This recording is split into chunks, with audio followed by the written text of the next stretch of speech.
आप सभी का मेरे इस YouTube चैनल में जुड़ने के लिए बहुत बहुत धन्यवाद।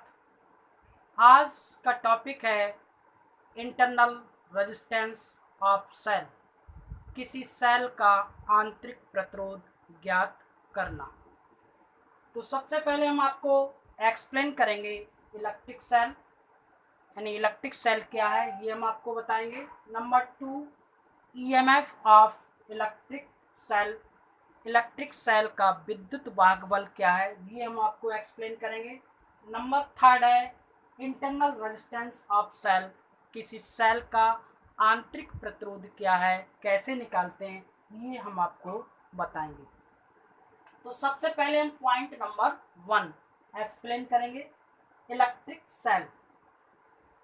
इलेक्ट्रिक सेल की हेल्प से केमिकल एनर्जी को हम इलेक्ट्रिक एनर्जी में परिवर्तित करते हैं, या ये कह सकते हैं chemical energy change into electric energy. किसी भी केमिकल एनर्जी को इलेक्ट्रिक एनर्जी में चेंज किया जा सकता है, तो उसे हम इलेक्ट्रिक सेल कहते हैं। Number 2, EMF of electric cell, यानी किसी सेल का विद्युत वाहक क्या है, कैसे एक्सप्लेन करेंगे। उसके लिए हमने एक सर्किट एक्सप्लेन किया है। इस सर्किट की सहायता से हम किसी भी सेल का ईएमएफ एक्सप्लेन कर सकते हैं। तो इसमें हमने क्या है, एक हमारी पॉजिटिव प्लेट्स है और एक नेगेटिव प्लेट्स है। इस सर्किट में, यानी कि इस सर्किट में यूनिट चार्ज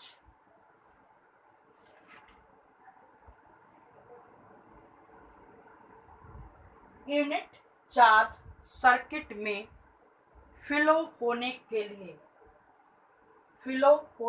लिए आवश्यक एनर्जी सेल से प्राप्त की जाती है। यानी कि कोई भी यूनिट चार्ज अगर इस सर्किट में फ्लो होगा तो वो एनर्जी इस सेल से प्राप्त होगी, तो उस एनर्जी को हम EMF, electromotive force of cell कहते हैं। किसी सेल का विद्युत भागबल कहते हैं, इसे ई से रिप्रेजेंट करते हैं।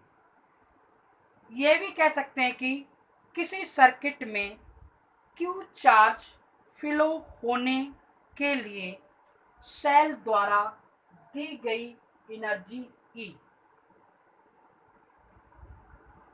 ई बराबर W/Q। उस कंडीशन में Q कार्य किया जाता है या प्राप्त होता है, तो इसको कहते हैं E बराबर W/Q।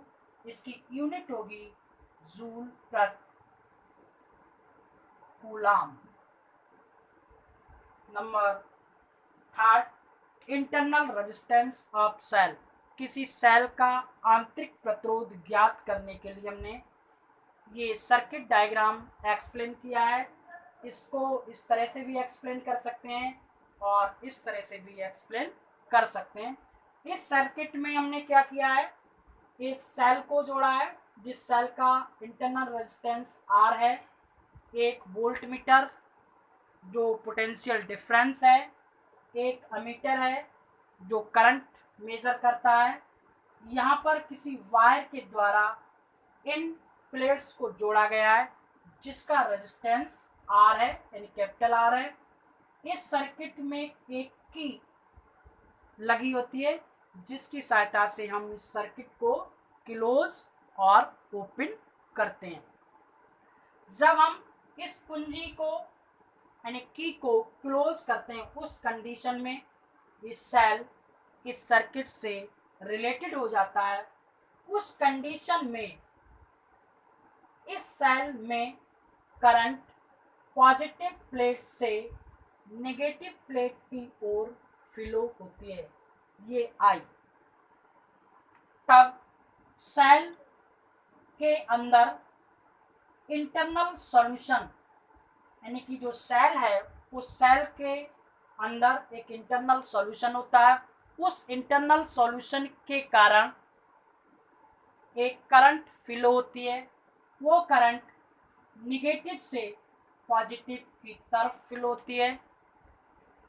वह करंट इस करंट का अपोज करती है, यानी कि विरोध करती है। उस कंडीशन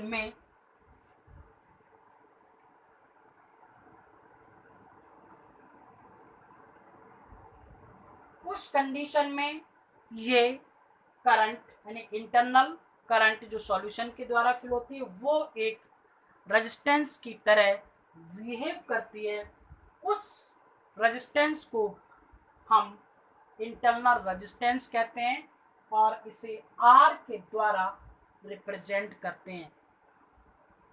आर के द्वारा रिप्रेजेंट करते हैं तो किसी भी सर्किट में पोटेंशियल डिफरेंस V बराबर E minus I are. E क्या है आपका सेल का EMF है, I क्या है इसमें फ्लो होने वाली करंट, R क्या है इंटरनल रेजिस्टेंस।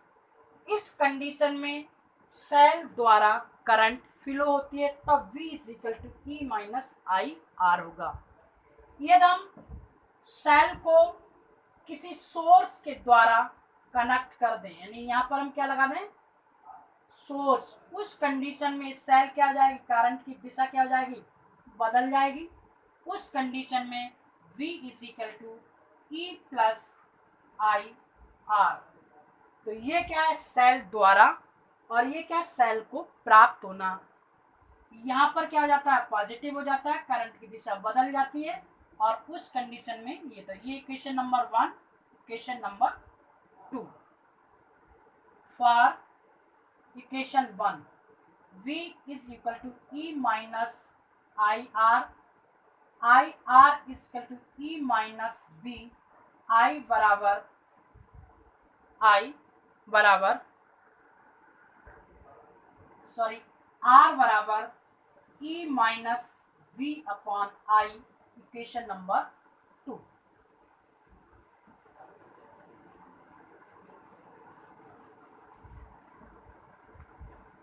I इंक्रीजेस, जब I की वैल्यू इंक्रीज होती है उस कंडीशन में पोटेंशियल डिफरेंस की वैल्यू डिक्रीज होती है, यानी V डिक्रीजेस। I इंक्रीज होने पर V की वैल्यू क्या होगी डिक्रीज होगी। इफ I बराबर 0 देन V बराबर E। अगर ये I क्या होगा 0 होगा, उस कंडीशन में वैल्यू क्या होगा 0, तो V बराबर क्या हो जाएगा हमारा E हो जाएगा। इफ रेजिस्टेंस R के सिरों पर पोटेंशियल डिफरेंस क्या होगा उस कंडीशन में V is equal to I R. I बराबर क्या जाएगा V अपॉन आर। तो देखिए ये वैल्यू कहाँ रखते हैं इक्वेशन नंबर 2 में लगा दें। इक्वेशन 2 क्या हमारी R is equal to E minus B upon V upon R. R is equal to E minus B into R upon B। R is equal to E upon B minus 1 into R, भाग कर दिया हमने। तो ये क्या है किसी internal resistance की वैल्यू हम फाइंड कर सकते हैं, यानी इस फार्मूले की हेल्प से किसी भी सेल का इंटरनल रेजिस्टेंस ज्ञात कर सकते हैं। अगर हमको करंट I ज्ञात करनी हो तो ये क्या रेजिस्टेंस R है, इंटरनल रेजिस्टेंस है, ये क्या हमारा एक्सटर्नल रेजिस्टेंस है। ये दोनों कैसे हैं सीरीज में। उस कंडीशन में टोटल रेजिस्टेंस क्या हो जाएगा, टोटल रेजिस्टेंस हो जाएगा हमारा